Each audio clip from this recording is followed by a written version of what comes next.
चलिए आज थोड़ा सा हम लोग थोड़ा सा कंसोलिडेट करते हैं। जैसे हम लोग पढ़ते हैं, रिवर्स इंजीनियरिंग के बारे में देख रहे हैं, तो इससे क्या क्या करना है। Look at the option, look at the options before the question.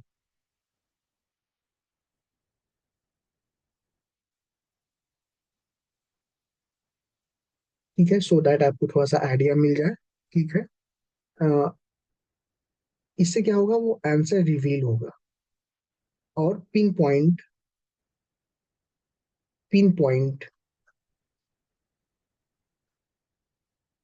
मतलब फोकस्ड जाओगे आप। ठीक है।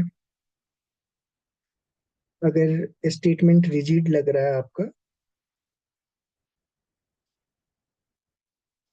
स्टेटमेंट रिजिड है, तो आप समझ लीजिए कि रेड फ्लैग वहां पे है। और आप जजमेंटल नहीं होंगे, लेकिन उसको सस्पेक्ट के रूप में रखेंगे कि अगर हमें एलिमिनेट करना हो तो हम सबसे पहले उस पर अटैक करेंगे, उसको एलिमिनेट करेंगे। ठीक है। उसके बाद टोन का एनालिसिस करना होगा आपको कि वो किस टोन में बोल रहा है। ठीक है, टोन एनालिसिस करना होगा। फिर उसके बाद यूपीएससी खुद हेल्पिंग हैंड प्रोवाइड करती है ऑप्शन में।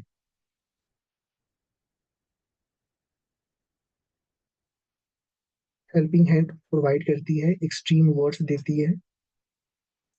जैसे हम लोगों ने कल वर्ड ऊपर डिस्कस करा था, ये सारी चीजें एक बार मैं स्क्रॉल कर देता हूँ यहाँ पे। Not compatible, must, control, responsible, replace, impossible, can not, only, automatically, inevitable, solely, only, merely, sufficient, ban. और ये पॉजिटिव वर्ड्स हैं: often, not sufficient, possible, compatible, large scale, possibility, generally, may be, can be, some, one of the, greatly, no. ये UPSC क्या कर रहा है, आपको आपको क्या कर रहा है, हेल्पिंग हैंड्स दे रहा है, जिसको समझना होगा हमें। ठीक है। अगर आपको स्टेटमेंट समझ में नहीं आ रहा है, हिंदी वाले इंग्लिश में पढ़ेंगे। ठीक है। और हिंदी वाले इंग्लिश में पढ़ेंगे और इंग्लिश वाले हिंदी में पढ़ेंगे। इससे क्या होता है कि थोड़ा सा डिकोड करने में आसानी हो जाती है। कल वाला हम लोगों ने सेशन में देखा था हॉरर वर्ड्स। ठीक है, हिंदी में हमें समझ में नहीं आ रहा था, लेकिन इंग्लिश में समझ में आ गया। इससे थोड़ा सा क्लैरिटी मिलती है। ठीक है, क्लैरिटी की स्पेलिंग सही है।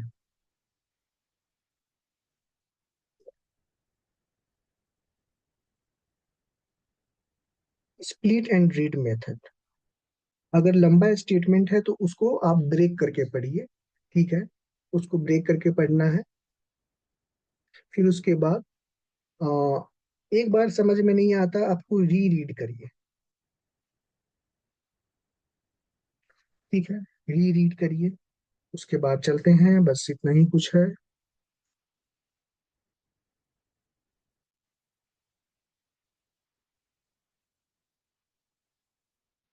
यहाँ से हम लोगों को करना था।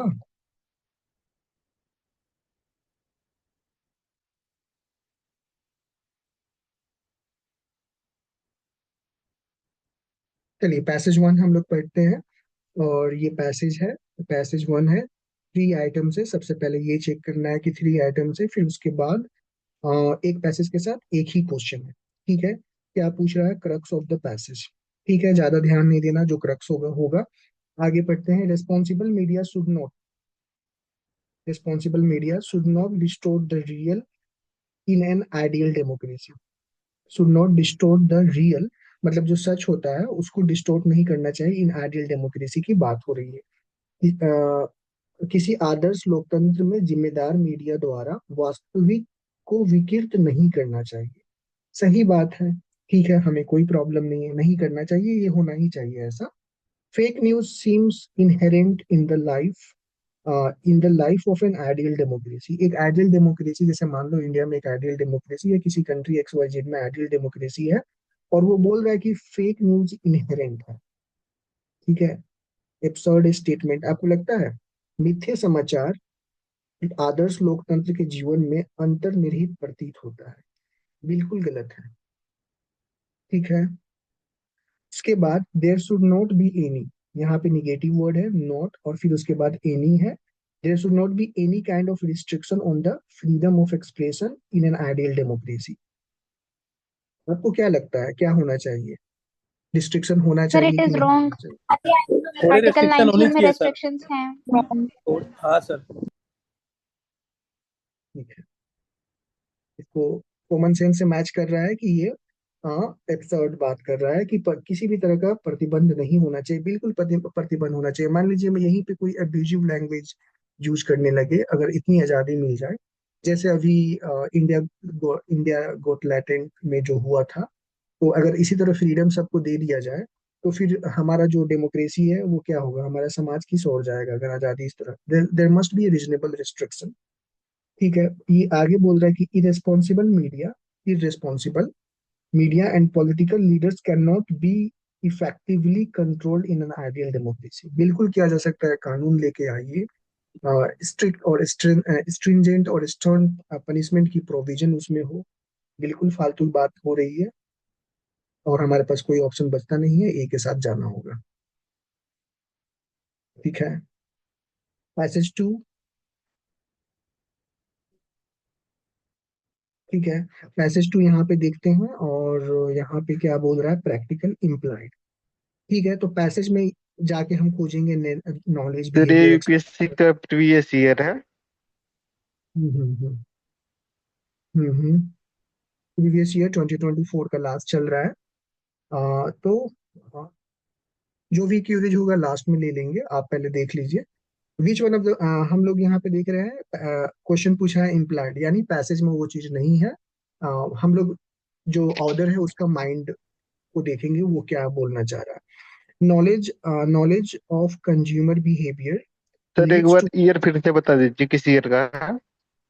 2024 set A. Knowledge of consumer behavior leads to more capital expenditure in manufacturing sector. Knowledge of consumer behavior leads to more capital expenditure in manufacturing sector. नहीं समझ में आया, आगे बढ़िए। ठीक है। हिंदी में देख लेते हैं। उपभोक्ता व्यवहार की जानकारी के परिणाम स्वरूप विनिर्माण सेक्टर में और अधिक पूंजीगत व्यय होगा। ठीक है, ये बोल रहा है अधिक अधिक अधिक पूंजी, लेकिन हमें कुछ समझ में नहीं आया, आपको भी समझ में नहीं आया, लेट्स एज्यूम और आगे बढ़ते हैं। Knowledge consumer behavior stimulates the growth of commerce and trade, thus helps in the overall economic development of the country. ठीक है। Interconnected devices gives a lots of comfort to home users and improve overall quality of life. Interconnected यहाँ पे कुछ और बात चल रही थी, नॉलेज नॉलेज, अब यहाँ पे कुछ और चलने लगा बात, तो समझ में आ रहा है कि क्या अंदर बात हो रही होगी। Interconnected device can be at security risks and home users may have privacy risk। सबसे पहले ये आंसर डीबीसी करना छोड़िए और जो बताया जा रहा है उस पर ध्यान दीजिए। इंटरकनेक्टेड इंटरकनेक्टेड, मान लीजिए टफ पैसेज हो, नहीं आपको आंसर आए तो, और knowledge knowledge, similar statement trap.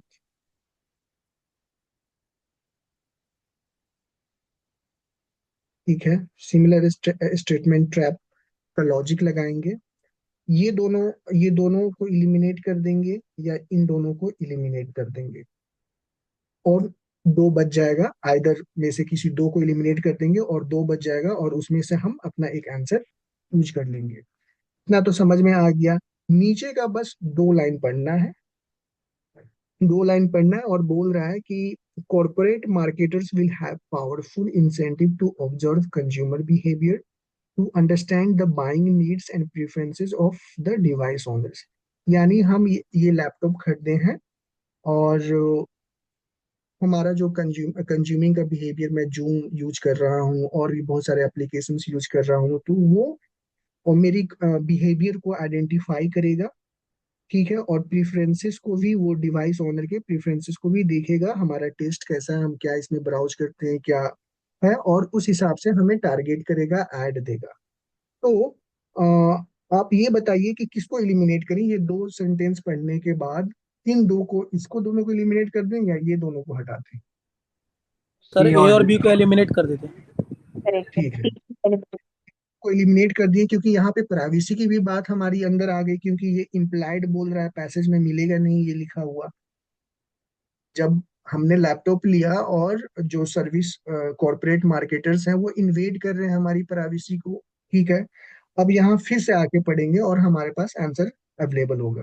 ये बोल रहा है interconnected device gives A lots of comfort. ये कंफर्ट नहीं, ये मतलब it is a matter of मतलब अलार्मिंग सिनेरियो का हो रहा है कि हमारी प्राइवेसी को इन्वेड करा जा रहा है, हमारा टेस्ट को आइडेंटिफाई कर रहा है, मैं क्या ब्राउज कर रहा हूँ, मेरी टेस्ट क्या है, मैं यूट्यूब पे क्या देख रहा हूँ, ठीक है। तो आराम से इसको इलिमिनेट करके हम आंसर डी के पास पहुंच जाए। ठीक है, कंफर्ट नहीं दे रहा है ना, नीड्स और preferences, understanding the buying needs, ये प्राइवेसी को इन्वेड कर रहा है। ठीक है, फिर अगर थोड़ा सा और करना है, ज्यादा लंबा पैसेज नहीं है, पढ़ लो। बस मैं ट्रिक बता रहा हूँ कि आप अपने एक्यूरेसी को कैसे इनहांस कर सकते हो, राइट। और यहाँ पे दिया हुआ है, मुझे दिख रहा है कि ये पर्सनल डाटा की बात हो रही है और विदाउट एग्रीमेंट, विद और विदाउट एग्रीमेंट की बात हो रही है, तो कंसेंट और प्राइवेसी की बात हो रही है, तो definitely you have to go with the option D. चलिए आगे चलते हैं। यहाँ भी छोटा पैसेज है, पढ़ सकते हैं, लेकिन हम पैसेज नहीं पढ़ रहे हैं, रिवर्स एलिमिनेशन टेक्निक पे बात हो रही है। तो चलिए यहाँ पे देखते हैं क्रक्स ऑफ द पैसेज। ठीक है, पैसेज का क्रक्स क्या है? Environmental sustainability is inimical. यहीं पे हमें पता चल गया कि गलत वर्ड का यूज किया गया है। पर्यावरणीय संधारणीयता, जीडीपी के वृद्धि के उच्च दर प्राप्त करने के हमारे उद्देश्य के लिए अहितकर है। ये इन्वायरमेंटल सस्टेनेबिलिटी, ग्रीन जीडीपी, ये हितकर है ना कि अहितकर। सहमत है यहाँ तक आप लोग? हम्म। Yes sir. Yes sir. Yes sir. ठीक है, यस सर। इसको एलिमिनेट कर दिया। आगे बोल रहा है कि poverty reduction is not possible. Again हमने कल बोला था नॉट पॉसिबल, तो इनकरेक्ट। है ना, गरीबी उन्मूलन संभव नहीं है। आगे पढ़ना ही नहीं है। इसको एलिमिनेट करा, इसको एलिमिनेट करा, इसको एलिमिनेट करा, अब दो ऑप्शन बच गया। यहाँ तक भी पहुंच गए बिना पैसेज पढ़े हुए, और आपको क्या चाहिए? मेंटेनिंग हाई इन्वायरमेंटल स्टैंडर्ड, यहाँ पे एक वर्ड हाई है, standard is now A pre requisite, यानी अभी जरूरत है। Achieving steady sufficient and inclusive growth, sound standard, अच्छा साउंड कर रहा है। स्थिर, पर्याप्त और समावेशी विकास प्राप्त करने के लिए उच्च पर्यावरण मानकों को बनाए रखना अब एक पूर्व अपेक्षा है, जरूरत है। सही बात बोला जा रहा है, आगे देख लेते हैं, नहीं तो इसके साथ हम आगे चले जाएंगे। विथ लार्ज पॉपुलेशन, बढ़ती जनसंख्या के साथ, मतलब बड़ा जनसंख्या के साथ, rampant poverty and limited resources of today's world, environmental degradation can not be prevented. मिल गया, एलिमिनेट करिए और इसके साथ रॉन्ग। रॉन्ग। कोई दिक्कत नहीं है। No sir. No sir. Please. अगला पेज पे गए, सबसे पहले देखना है, टू आइटम्स है। पैसेज देखा, स्कैन करा, छोटा पैसेज है, ठीक है। एक एक पैसेज के साथ एक ही है, ये स्कैन कर लेना है। और यहाँ पे बोल रहा है message conveyed by the evoke passage loss. ठीक है, तो इसमें ज्यादा दिमाग नहीं लगाना है, एजम्पशन है, तो यहाँ पे थोड़ा सा सतर्क होना है कि अगर ये दोनों होगा तो फैक्ट पे, फैक्चुअल चीजें होनी चाहिए यहाँ पे। चलिए अब पढ़ते हैं यहाँ पे। It is the poetry, it is the poetry not science, ठीक है, और religion which recognizes and accept imperfection in humans. बोल रहा है कि इट इज ए पोएट्री, यह एक काव्य ही है या कविता है, ना कि विज्ञान या धर्म, जो मनुष्य की कमियों को पहचानती है और स्वीकार करती है। ठीक है, चलते हैं आगे, कहीं पे हमें नहीं मिला अभी extreme words. Truth, truth is revealed through science और रिलीजन एंड, साइंस और रिलीजन, और यहाँ पे एंड लगा के, poetry is anathema of truth, anathema of truth. सत्य विज्ञान या धर्म के माध्यम से प्रकट होता है और काव्य सत्य के लिए अरुचिकर है। यानी काव्य यानी पोएट्री सत्य को थोड़ा सा नीचे रखता है, ठीक है। चलिए यहाँ पे भी थोड़ा सा है, बाद में देखेंगे, हम आगे बढ़ते जाएंगे और जहां पे हमें वल्नरेबल स्टेटमेंट मिलेगा उसको पकड़ के इलिमिनेट कर देंगे। पोएट्री इज रोमांटिक, सहमत है हम इसके साथ। इमेजिनरी भी है, ठीक है। रोमानी, काल्पनिक और भावना के विषय में है, ठीक है। जबकि विज्ञान और धर्म सत्य के विषय में है। बताइए, where is science and religion are about truth. ठीक है, यहाँ तक भी हम कुछ नहीं पकड़ पाए। एक लास्ट स्टेटमेंट बचा हुआ है। इन अ वर्ल्ड ऑफ वायलेंस, एक दुनिया जिसमें वायलेंस और निरकुशता और हिंसा, ठीक है, और कट्टरता की दुनिया में काव्य गतिशील विरोध का एक रूप है। देखते हैं, हमको ये स्टेटमेंट इंग्लिश में पढ़ना होगा। Poetry is a form of dynamic resistance, ठीक है। यहाँ पे बताइए क्या किया जाए। कहीं पे कुछ ऐसा हमें मिला नहीं, अगर आपको मिला है तो आप बताइए हमें। सर बी में देखना पड़ेगा सर। सी वाला ठीक है, गलत हो। बी वाला अरुचिकर। whereas science and religion are about truth. Truth is revealed through science or religion, and poetry is anathema to truth. B थोड़ा सा यहाँ पे लग रहा है कि गलत हो सकता है, लेकिन इस सिचुएशन में हम जबरदस्ती इलिमिनेट नहीं कर रहे हैं, ठीक है।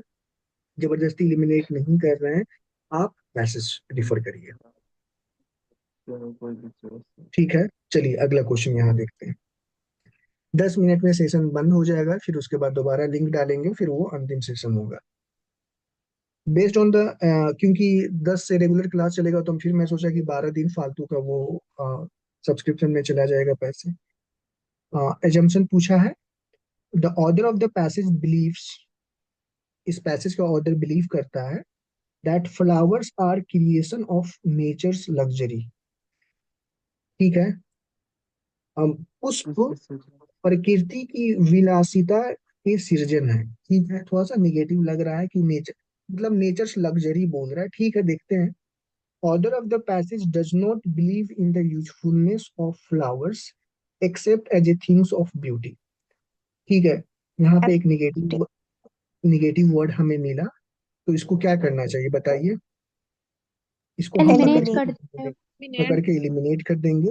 ए पर फिर से जाके हम गौर करेंगे कि ये क्या बोलना चाह रहा है, कि ये पैसेज इस पे स्टैंड करेगा कि नहीं। The author of the passage believes, लेखक ये विश्वास करता है कि flowers are the creation of nation's luxury.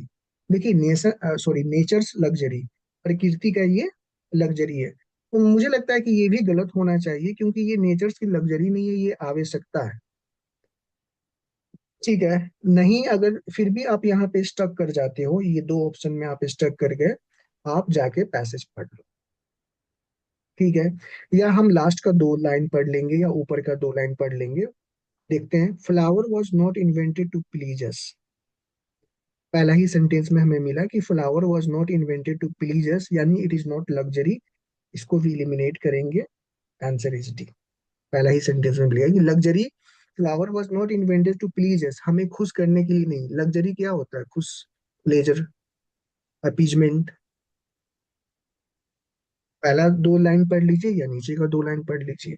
पहला ही सेंटेंस में हमें पता चल गया कि ये बोल रहा है कि पुष्प का सृजन हमें प्रसन्न करने के लिए नहीं हुआ है। लग्जरी थिंग्स क्या होता है? लग्जरी थिंग्स है BMW खरीदेंगे प्रसन्नता मिलेगा, है ना। तो फ्लावर्स आर नॉट, एक सेंटेंस और पढ़ लेते हैं आपको कंफर्म करने के लिए।